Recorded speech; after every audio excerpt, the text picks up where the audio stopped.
It's time for Measure Twice.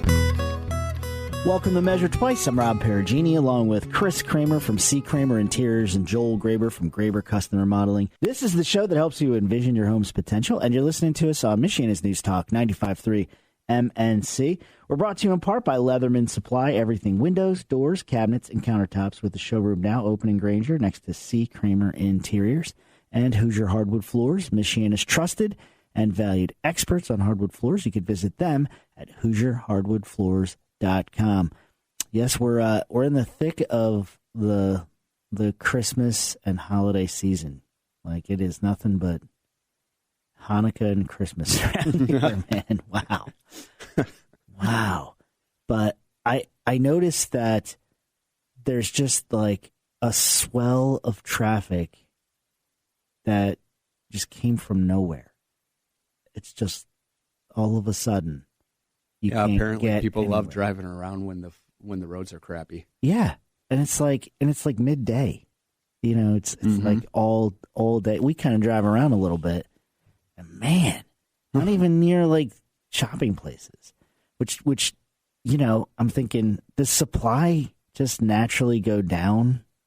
Like for the stuff does that affect you, Joel? Like, do you go in and like not have stuff that you normally have because people are shopping, or is it totally the opposite? People are not working on their house, so everything is there.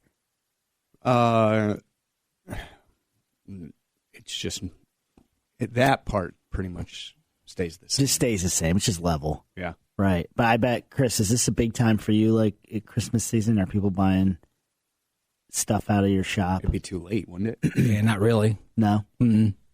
They're next door at the jewelry store. The jewelry store is probably jumping. They're hopping. Yeah, I bet. This is their season. Yep.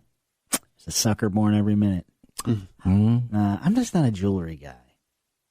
That's surprising, being from New Jersey. You'd think I have like a pinky ring and a bracelet. And a gold chain. Don't forget and a gold chain with a horn, like an Italian horn. You'd think I'd be that guy, but I'm not. I'm not either. I have not. Let's see. No, you don't even. I thought at one time you did have a bracelet. I still do. Yeah. That's about the only thing. And a watch. And a watch. And my watch is, it's like I don't have one of those. It's like holding the computer on your wrist. I don't want it, but now I don't either. I don't have it. Look, I have a real watch. I had a job where I would get so many emails a day, and that was my justification for having this. Now it's like, I just wish I had something that told time when I looked at it. That's what I have. Just typical. Yep. Just a standard watch. You get to look at your watch and see what time it is. Every time I look at my watch, it's like, oh, you have an email. And it's like, no, I just want to know the time. I don't care what's, Text message. Yeah. Like, how can that be? Is it a coincidence? Every time I look at my wrist, I'm getting something. It's over stimulation. Yeah. But it was expensive, and I'm stuck with it now. So until this breaks, it's my watch. But I just can't be that connected. No, the phone's bad enough. Yeah. Sure. Seriously. You don't even need your phone that much. You just don't. You don't need it that much. But the expectation now in our business is people expect you to be responsive. Yeah. Yeah. And so, and a lot of times I'm not. Make them wait. Call the store. Chris is like, if you love something, set it free.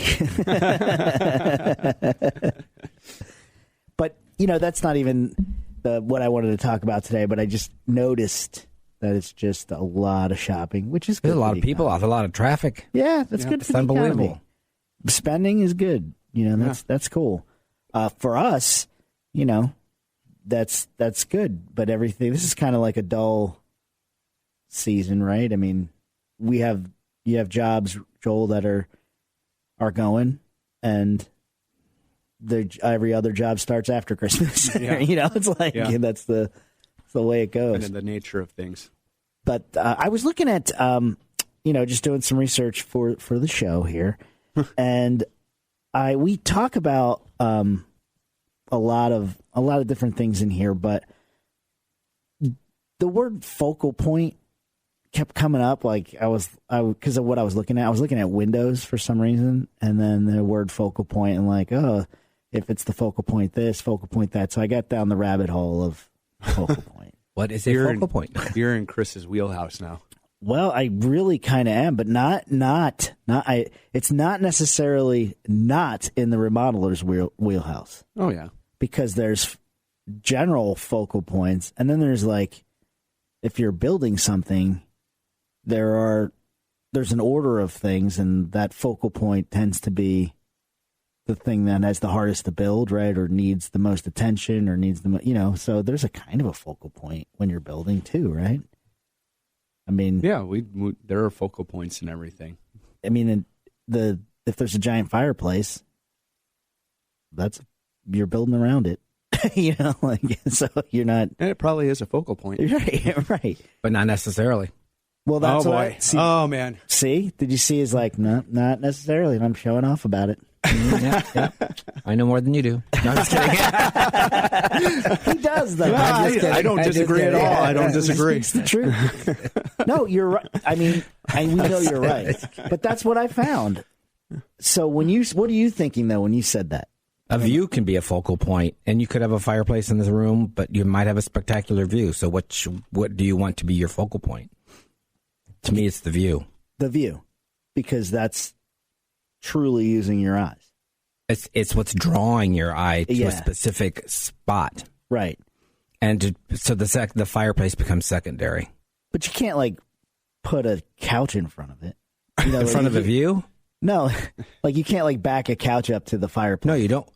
Oh no! Well, no, not really. I mean, it's awkward. So that makes this kind of awkward. You have to work around it, deal with it, right? Yeah, but yeah. So yeah, no. Everybody assumes the fireplace is the focal point. But that's a complicated situation, because if the view is the focal point and you have a fireplace and the fireplace isn't directly across from your focal point, your view. Mm-hmm. How do you arrange things? Or yeah, Chris, how do you do that? Well, I mean, it's. I don't want to say it's complicated, because it's not really complicated, but you don't back your seating to the window.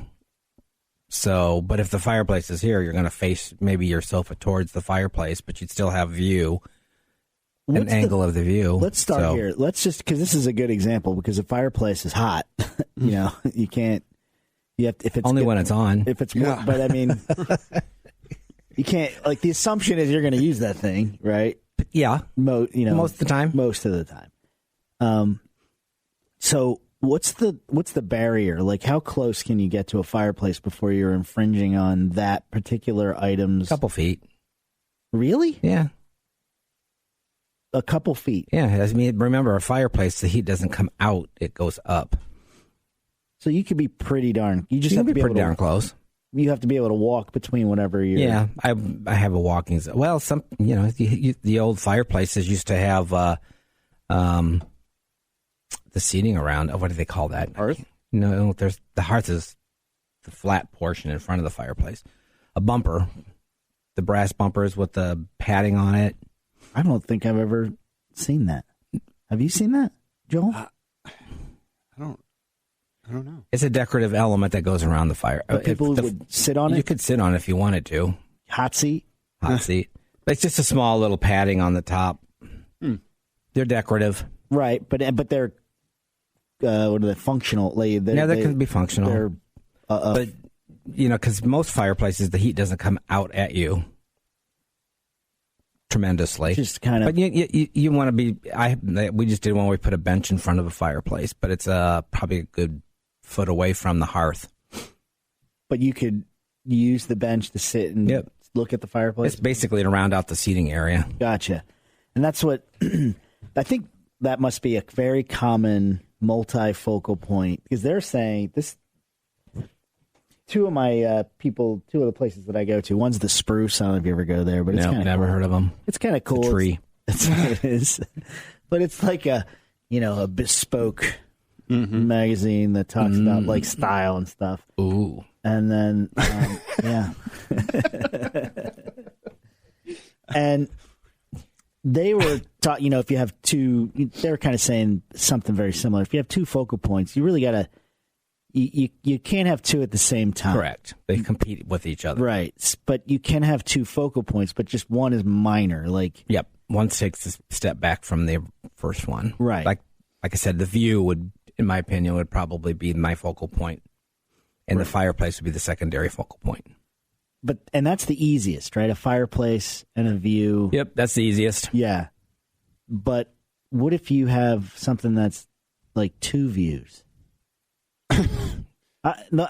You're saying like, so like you can see through the house and the front view is spectacular and the back view spectacular. Yeah. And it was like I couldn't find it. It wouldn't pull up in here, but there was a house really cool. Like in the mountains or something? Yeah. It looked like a Montana or, whatever. And those corner walls that you were talking about, like if we talked about them like a year ago or 2 years ago, where you take a corner and it's wide open. Yeah. This house had two across from each other. Mm-hmm. Okay.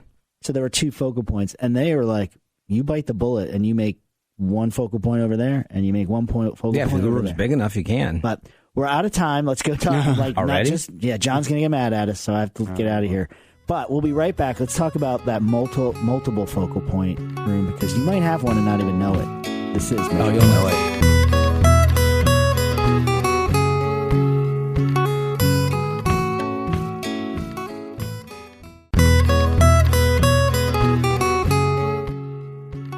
Welcome back to Measure Twice. I'm Rob Perugini, along with Joel Graber from Graber Custom Remodeling and Chris Kramer from C. Kramer Interiors. This is the show that helps you envision your home's potential, and you're listening to us on Michiana's News Talk 95.3 MNC. Brought to you in part by Leatherman Supply. Everything windows, doors, cabinets, and countertops. And their showroom is in Granger, right next to C. Kramer Interiors. And Hoosier Hardwood Floors, Michiana's trusted and valued experts on hardwood floors. You can visit them at HoosierHardwoodFloors.com. Yeah, it's just in the name. It's in the name. Yeah. But we're talking about focal points, and you can have multiple focal points. So, but one has to step back, Chris, right? That's the gist. Yeah. If you have two, a good view and a fireplace, or pick it. Pick one. Pick one. Pick one, because the word focal is where the eye is drawn. Yeah. And it's never used as a plural. Yeah, right. There's no focals point. Yeah. Focals points. Yeah. Yeah, that's not, you can't do it. It just doesn't make sense. But can you change a focal point? Can you sway? You can create a focal point. Yeah. If you don't have one. Let's say your view is of a brick wall. You can create. What are some ways that you Is can that create? the only brick wall in the house? In the building? Just on the other side of the window. You open the window. Oh, I thought you meant I thought you meant like, there's a brick wall in your living room. That's a focal point. That could be a focal. Yeah. Exactly. So, and that's like an architectural. Correct. Wow, that's what a fireplace, I guess, is. It's architectural, but a view is not. Right. Right. But hopefully the builder built the house with the view in mind, right? I would think so. Yeah. That would be so disappointing if you had a giant mountain or something to look at. You had one of those farms that have the one tiny window in the back of the house. You know, I'm like, oh, man. No offense if you have the farm. I get it. Farmhouse. But you can create one. Let's say there is no brick wall. You just have basically a normalish room. Yeah, I look at some of the houses that are being built now that don't have a fireplace built in, and it's just the living room's a box. Yeah, with nothing. What do you do? What are some things you create your focal point at that point? And that could be a piece of furniture. It could be, let's say, for example, you don't have a focal point in that room, and you would like a fireplace. You could always add a fireplace. Typically, you could. Is it hard to add a fireplace? TBD. Depending. Generally, it's not that difficult. It depends on where you want to put it and some of the structure. But if it's on an exterior wall, it would be a lot easier than trying to put it into an interior wall. What goes into putting it in an interior wall? We're talking about a fireplace going into. Yeah, well, if it's on an exterior, typically you can just goes out like a direct vent. If it's interior, you have to get vent. There's things that you have to deal with. You have to get Like what? Like vent, electric, getting gas to it. Well, you have to deal with that anyway. But yeah, the vent is the biggest thing. and it's necessary. So Well, and the depth of it too, because you Yeah, can't you go can't into just- the wall if it's an interior wall. And You, don't have to want build to that come out, and you don't want to come too far into the room, right? Because Depending on how that's. you lose space. Mm-hmm. right. But a focal point could be a built-in. It could be a large piece of furniture. It could be a console table with your TV above it. I mean, so those are ways to create a focal point. The purpose of the focal point is it gives the eye a place it directs the eye Right. to a feature. I saw a lot of bookshelves, like shelving. Yeah, you could do. That's what I mean by built-ins. Yeah. Like or even I saw one that had a bunch of art, and then you kind of like that was kind of taking the place of a fireplace. There was just a bunch of art,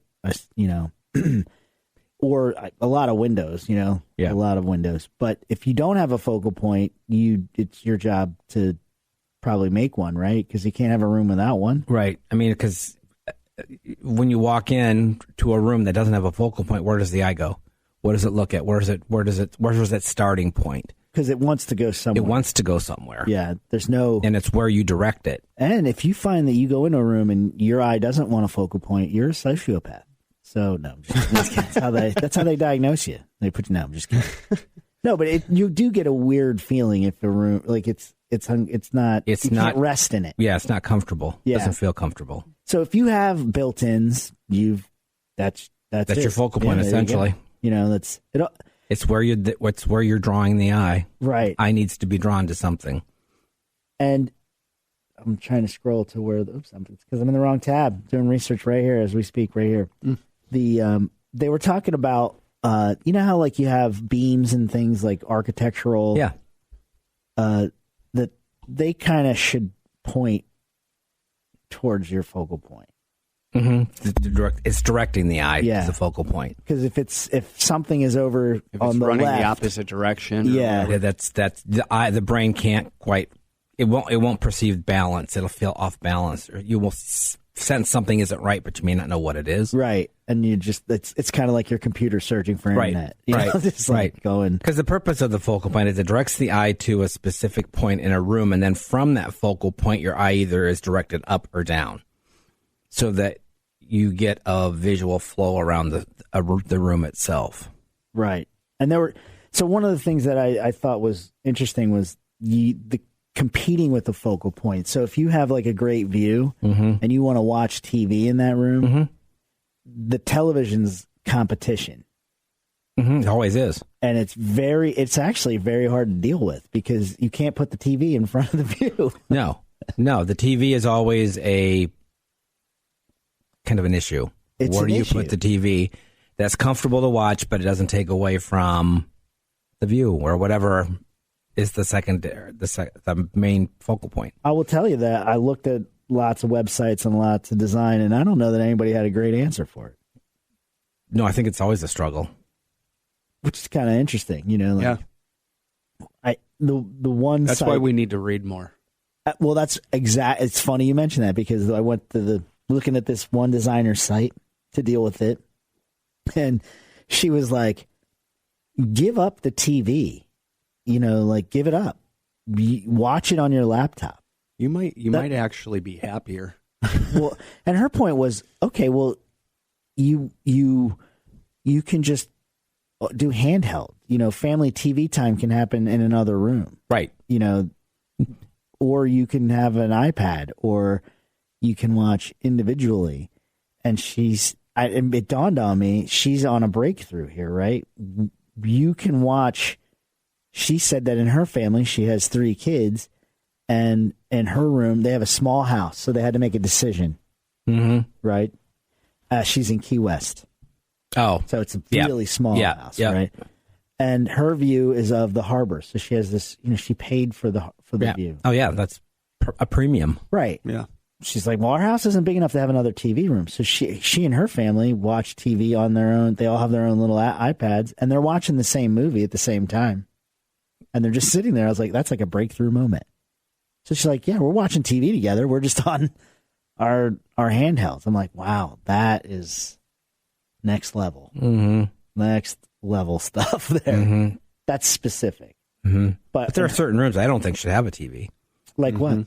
Like if you have if you have the space, like for example, if you've got a living room that has the view and the fireplace, that's not a place I probably have the TV. I might have it. I'd probably put it in a separate room. That's 3 competing. Yeah. So take the TV out of the main room and use that as a sitting room, and then put the TV in a space that is more accommodating. I agree. I totally agree with that. But you don't always have that option. Mm-hmm. I mean, a lot of houses you don't have it. I mean, a lot of people are putting the TVs over the fireplaces as an answer to that question. Oh, I'm scrolling through pictures now, and 50% of them have a TV over a fireplace. And that's because you can combine 2 focal points. Yeah. That's what they were getting at. And they were treating them as necessary evils. Yeah. Like it's just... I'm do it just, again, because it's a necessary evil, but it's not my favorite. No. I don't... The one site was with new TVs. Now you can have it on and have something beautiful. You know, the art TVs. Yeah. Have something beautiful on it. And even my TV at home, I can select what I want to scroll, or I can have it, change every day of different art. So I can like run through the Louvre or, the America's parks. It gives me choices to go. So yeah, there's just something. download it on the app. Yeah. So there's something to look at in there. I think that you'll know. From the gist is like you'll know the focal point and you'll know what you're going to have to sacrifice to make that happen. Yeah. And be willing to do it. But for John's sake, we're going to make up time right now. We'll be right back. We're going to talk more focal point when we come back. This is Measure Twice.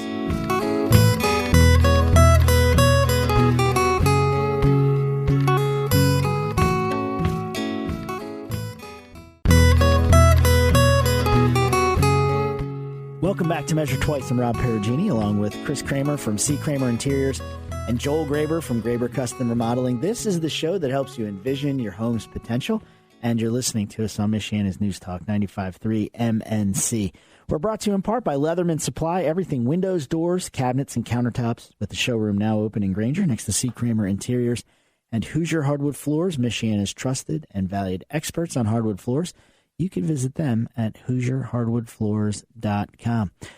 We're talking about focal points in your room or in your house. And basically you get one in a room. Like you might have 2 things you really want to stare at, but you have a primary. Really only one you can use, But you don't ignore the other one, but there's only one you can focus on. Focus on, right. This is the word focus, right. It just means that. But we're stuck on living rooms, right? Because it's easy. I want before we move on, I do have a question because Chris had mentioned that the purpose of the focal point is to draw your eye either up or down. And I was wondering what that means and how. It's how you place things. For example, if your focal point's the fireplace, that's just because it seems to be everything everybody can pretty much relate to. Your eye is drawn to it. And if you have whatever you put on either side of the fireplace, if there's space for fireplace, if you have bookends or book built-ins, those will kind of direct your eye up. And then it's like, for example, when you do let's say there's a chest and you put a piece of artwork above it, fireplace, focal point, chest. Oh, my eye goes up, follows the artwork, comes back down, and then spans around the rest of the room. And that's what you want. Yes. Okay. You want to give the eye a direction. It has to follow a direction. So you decide by how you place and accessorize how the eye is going to go around the room. And how you're going to direct it around the room. And that counts more than just an aesthetic. It's a function. It's a balance function. It's how the brain perceives balance. Because it sounds like we're just the eye prettying up a room, you know what I mean, just to make it look nice. And it's like, well, it is doing that, but your mind needs it. in order to settle. So just think about it for a More or second. less, yeah. Yeah. If you walk into a room and you see the focal point, your eye is directed to the focal point. If there's nothing else in there, where does the eye go? Right. It has to have a direction. You want to do that so that's like when we're dealing with a room setup. It's like we don't want everything to take focus.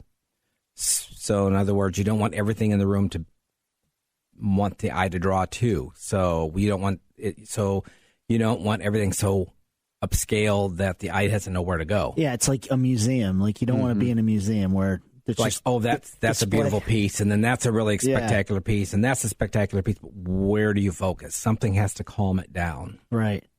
Right. You get like it gets so busy. Yeah, we just say it's not everything can be the brass band. So That's pretty funny.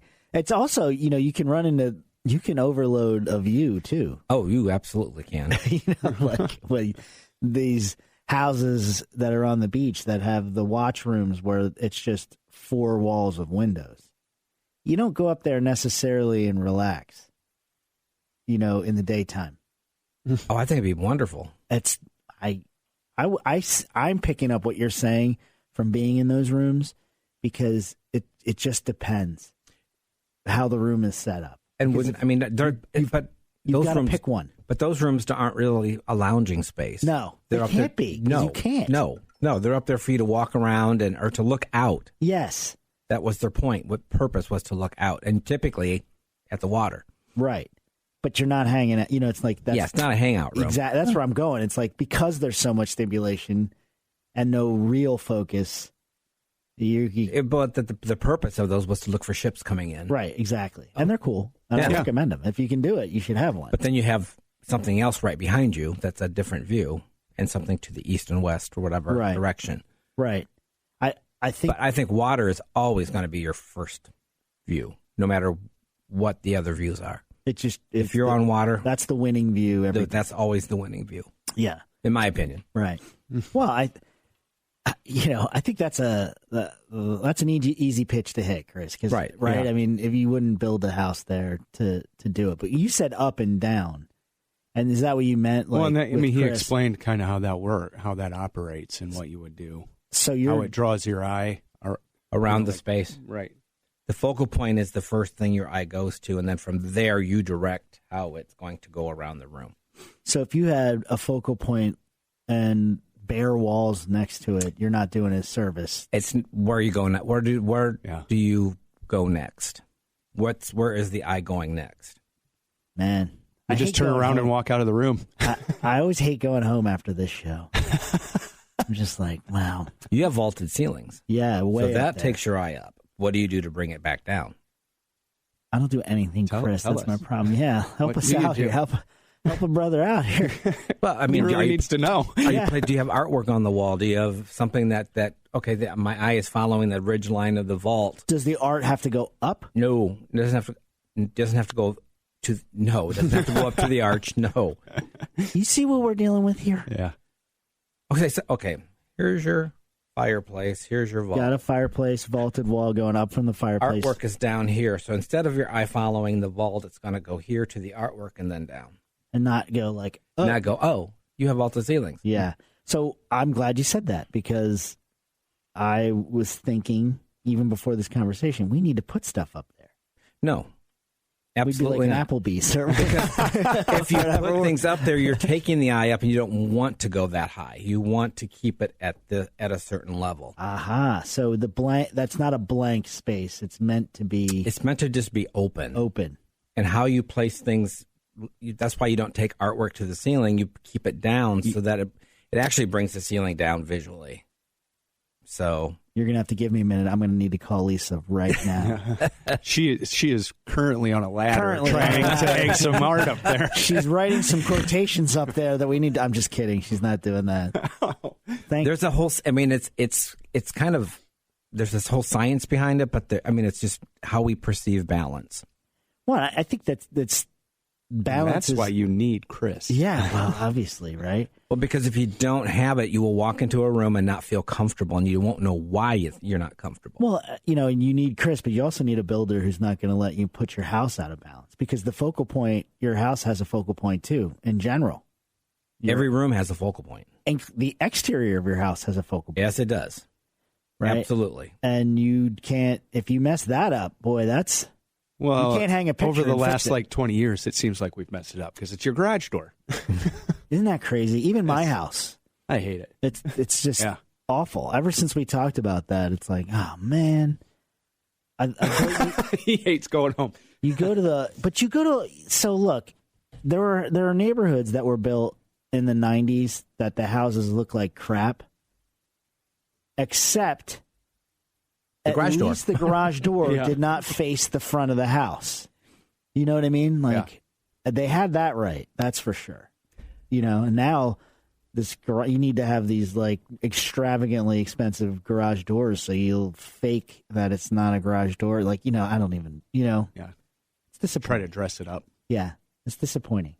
And there's a house going up by me that they figured it out. I'm so proud of them. When they're done, I want to knock on the door and be like, I'm just so proud of you guys. I need to put that garage door over there. So something's changing in the architectural world. Well, they're just probably doing a side garage. It is a side garage, but at least it's... Those are more expensive. Are they? To build. Mm-hmm. Why is this, Joel, why is the side garage more expensive?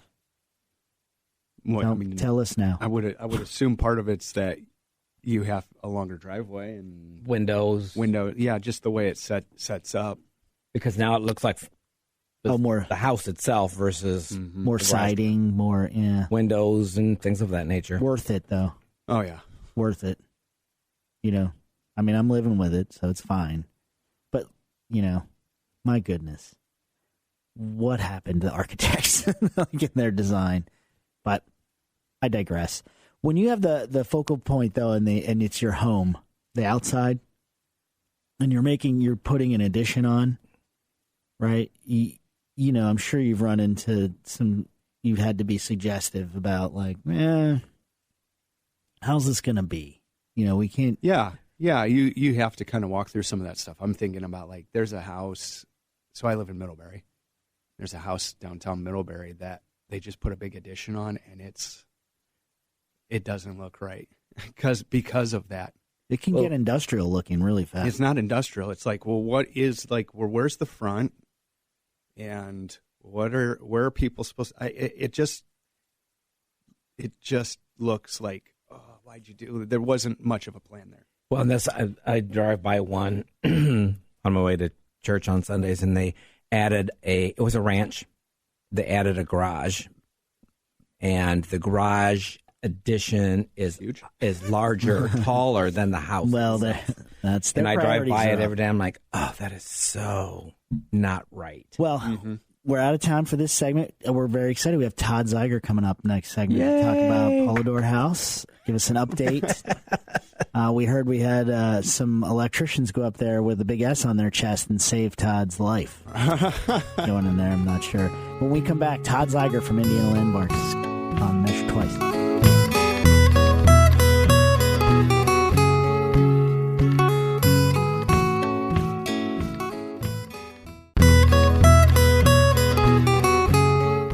Welcome back to Measure Twice. I'm Rob Perugini, along with Chris Kramer from C. Kramer Interiors and Joel Graber from Graber Custom Remodeling. This is the show that helps you envision your home's potential, and you're listening to us on Michiana's News Talk 95.3 MNC. We're brought to you in part by Leatherman Supply. Everything windows, doors, cabinets, and countertops with the showroom now open in Granger, right next to C. Kramer Interiors, and Hoosier Hardwood Floors, Michiana's trusted and valued experts on hardwood floors. You can visit them at HoosierHardwoodFloors.com. And we have special guest. It's never not going to be special, Todd. Todd Zeiger from Indiana Landmarks in studio today, talking about giving us the Polydor House update, a project with Measure Twice and, Graber Custom Remodeling and C. Kramer Interiors, and lots of people pitching in over there. Absolutely. Glad to be back, gentlemen. Thanks for having me. Oh, man. We love it.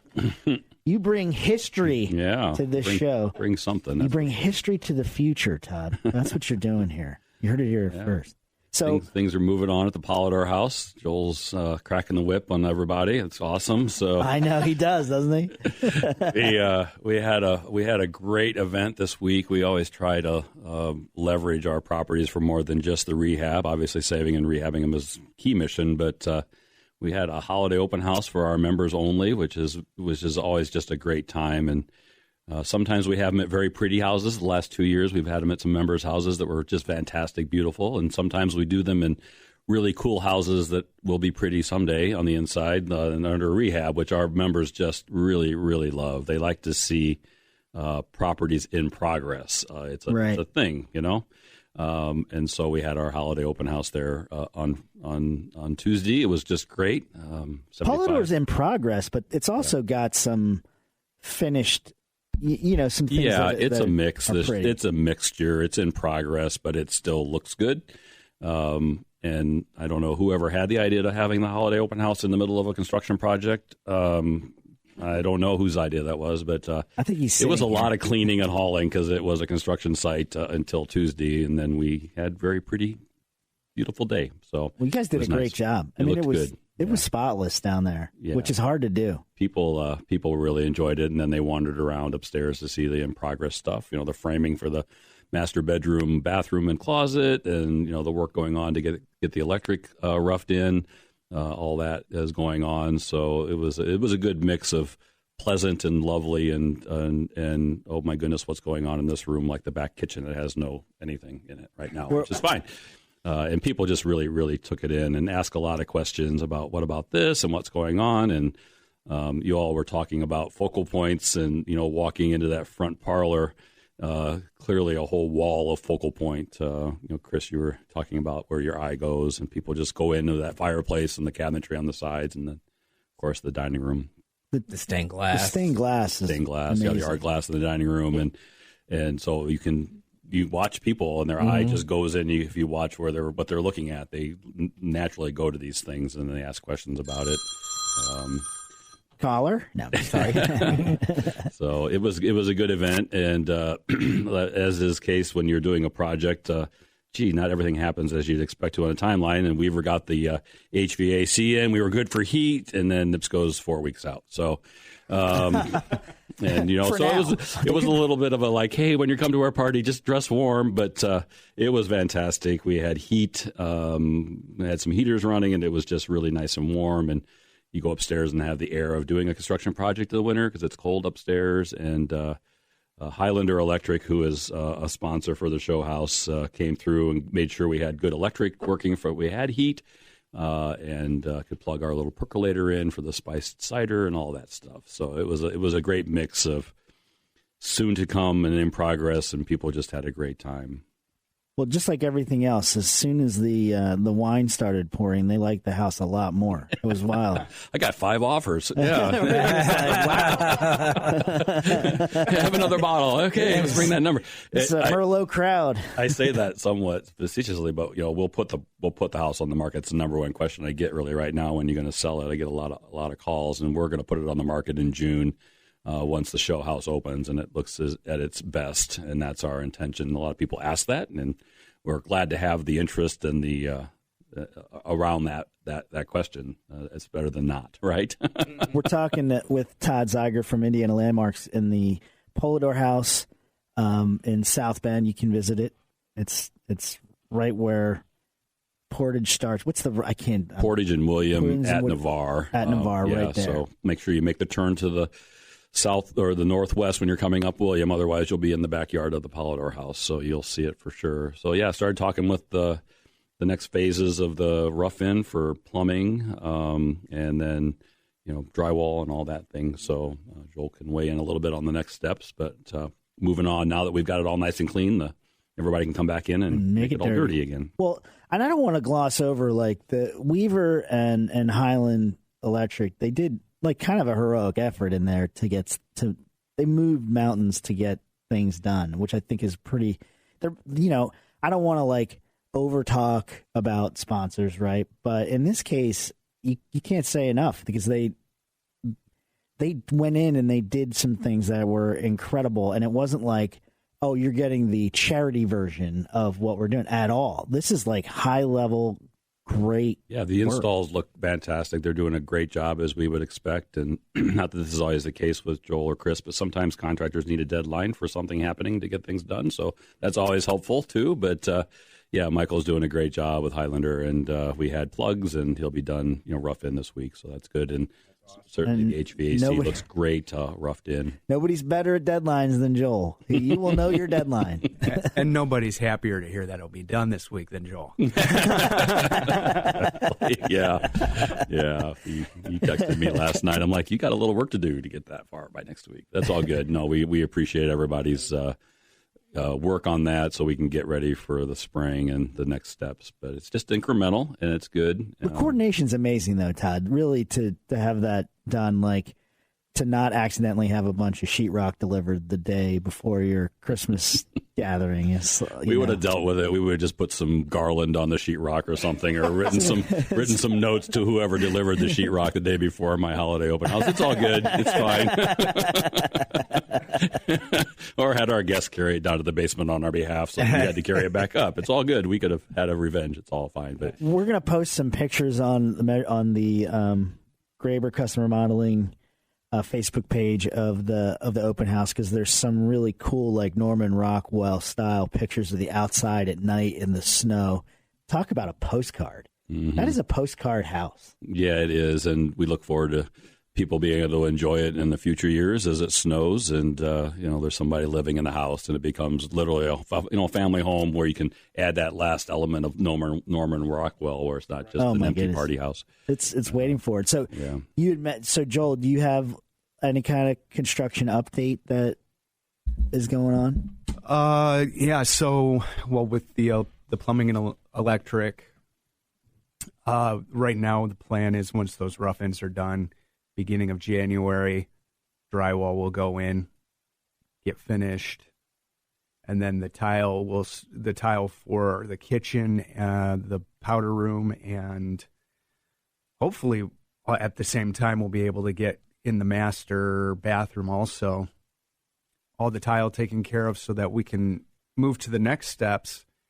We're going to have to. We're starting pretty soon on the drawings for cabinetry, for the kitchen, and for the master. Right, and so those phases are pretty sequential. Like this has to happen, then this, this. Then we can't. I tried to get it worked in a different way, but some of my subs who are very good and I trust were like, no, we won't do that. So thanks for listening. This has been Measure Twice. Podcasts by Federated Media.